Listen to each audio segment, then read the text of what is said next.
కృపలో దీవించమని నీ చేతిని ఆశ్రయించి నీ చేతి నీడలో తండ్రి వర్ధిల్లుచు ఉన్నటువంటి నీ ప్రజలందరి ప్రాణాత్మ దేహములను అమూల్యమైనటువంటి మీ నామము రక్షించుటకు సమర్థమైనది.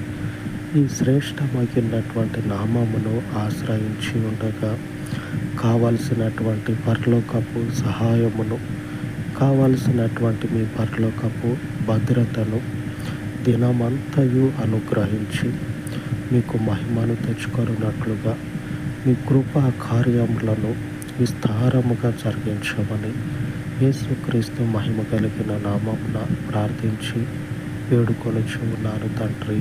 ఆమేన్, ఆమేన్. ఉన్నతమైన దేవుని కృప మనకు తోడై ఉండును గాక. ఆమేన్, ఆమేన్.